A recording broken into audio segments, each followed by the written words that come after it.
seorang pendakwah Islam dari Turki dijatuhi hukuman 1075 tahun penjara pada Senin waktu setempat. Sang pendakwah disebut menjalankan sekte puluhan tahun. Anggotanya dituduh melakukan kejahatan mulai dari serangan seksual hingga pemerasan, pencucian uang, bahkan spionase. Dikenal bernama asli Adnan Oktar, nama yang selalu dikenal di Indonesia. Namun jika disebutkan bahwa ia punya nama lain, yakni Harun Yahya, tak sedikit orang yang akan mengatakan pernah membaca buku-bukunya dengan sudut pandang yang khas. Begitulah Adnan Oktar telah menulis buku tentang kreasionisme Islam dengan nama samaran Harun Yahya. Kemarin, Senin, dia dihadiri di Istanbul bersama 236 tersangka lain yang merupakan anggota atau pendukung jaringannya. Demikian disampaikan kantor berita Turki Anadolu. Dia menjadi terkenal di Turki selama bertahun-tahun, terutama untuk acara TV yang disiarkan di salurannya sendiri. Wilayah pemimpin sekte itu mengelilingi dirinya dengan wanita muda yang dia sebut anak kucing atau kitten. Seringkali mengenakan pakaian terbuka saat Oktar menyampaikan pendapat tentang masalah agama dan politik. Oktar dan ratusan pengikutnya ditangkap pada 2018 dan saluran TV-nya ditutup. Atlas Penciptaan tentang evolusi mengatakan bahwa semua kehidupan diciptakan oleh Tuhan dalam bentuk sempurna. Terlihat tahun lalu di rak buku di belakang Presiden Bank Sentral Eropa Christine Lagarde saat dia berbicara pada pertemuan online di saat pandemi. Ribuan eksemplar buku karya Harun Yahya telah dikirimkan secara gratis oleh para politisi, jurnalis, dan sekolah di seluruh dunia. Sementara menurut BBC.com, seperti dipublikasikan Senin 11 Januari 2021 pukul 10 waktu Indonesia Barat, stasiun televisi NTV menyebutkan kejahatan yang dituduhkan Oktar mencakup serangan seksual, pelecehan seksual terhadap anak di bawah umur, penipuan, dan upaya melakukan mata-mata politik dan militer. Jaksa mengatakan Oktar memimpin organisasi yang digambarkan sebagai organisasi kriminal. Pengadilan terhadap Oktar digelar sejak September 2019 setelah dia ditangkap oleh polisi Turki di Istanbul bersama 235 pengikutnya pada 2018. Mengutip kantor berita Turki Anadolu, BBC.com menyebutkan polisi melakukan penggerebekan di beberapa tempat di Turki, termasuk di 5 provinsi yang berbeda dan berbagai lokasi properti milik Oktar. Polisi mengatakan mereka mencari bukti kejahatan finansial yang dilakukan oleh Oktar. Oktar ditangkap di rumahnya di Istanbul, di kawasan Çengelköy yang merupakan bagian Asia dari kota ini.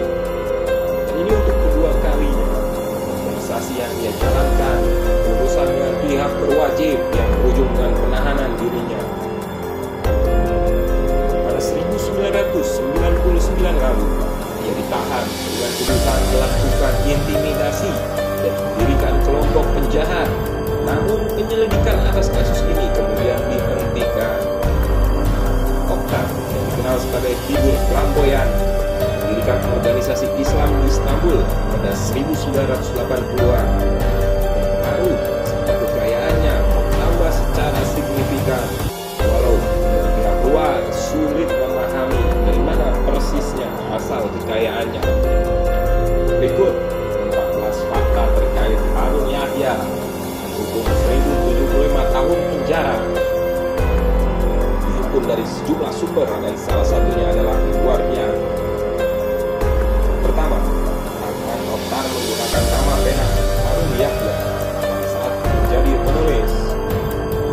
Kedua, nama Harun Yahya kemudian terkenal. Pria ini diketahui kerap dikelilingi wanita berpakaian minim yang disebut dengan kittens. Tiga, Adnan Oktar bahkan kreasionisme. Tiga, Adnan Oktar mengkhotbahkan kreasionisme dan nilai-nilai konservatif serta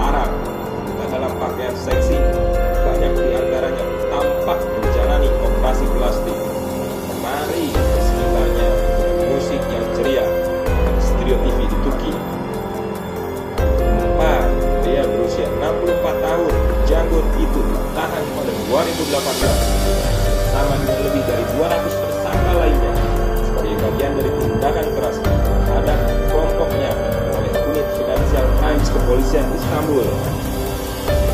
5. Kasusnya bergulir sejak 2018 lalu. Pada 2021 barulah pengadilan Turki memutuskan hukumannya. 6. Pengadilan juga menghukum dua eksekutif organisasi Oktar, Margan Yakas dan Oktar Babuna, masing-masing selama 211 dan 186 tahun. 7. Berita resmi Anadolu melaporkan bahwa Oktar juga dinyatakan bersalah karena membantu kelompok yang dipimpin oleh berkotak Muslim berbasis di Amerika, Fethullah Gulen, menyalahkan Turki melakukan upaya kudeta yang gagal pada 2016. Dari demikian, Oktar membantah tanya dengan Gulen menyebut anggapan bahwa dia memimpin sekte seks sebagai mitos. Sekitar 236 terdakwa menghadapi tuntutan, 78 diantaranya ditahan menunggu persidangan. Belum melaporkan sebagian besar tersangka tetap tidak bersalah sejak sidang pertama pada September 2019. Lapangan selama persidangan diikuti oleh media Turki. Bulan-bulan pengadilan mendengar rincian kejahatan seks yang mengerikan. Oktar memberitahu hakim ketua bahwa dia memiliki hampir 1000 pacar. 9. Salah satu wanita di persidangannya yang diidentifikasi hanya sebagai petunjuk mengatakan kepada pengadilan bahwa Oktar beberapa kali melakukan pelecehan seksual terhadapnya dan juga wanita lainnya. Beberapa wanita yang berposa dipaksa minum pil kontrasepsi. Cece mengatakan kepada pengadilan bahkan bahwa dia telah bergabung dengan kelompok Harun Yahya ketika dia berusia 17 tahun. 10. Oktar pertama kali menjadi perhatian publik pada 1990-an ketika dia adalah pemimpin sekte yang terlibat dalam berbagai skandal seks. 11. Saluran televisi N9 online miliknya mulai mengudara pada 2011, menarik kecaman dari para pemimpin agama Turki. 12. Ketika ditanya tentang 69.000 pil kontrasepsi yang ditemukan di rumahnya oleh polisi, Oktar mengatakan bahwa pil itu digunakan untuk mengobati gangguan kulit dan gangguan menstruasi. 13. Otoritas Turki menghancurkan gelar Oktar yang juga dia gunakan untuk studio TV dan menyita semua propertinya pada 2018. 14. Oktar menolak teori evolusi Darwin dan telah menulis buku setebal 770 halaman judul The Atlas of Creation dengan nama beda Harun Yahya.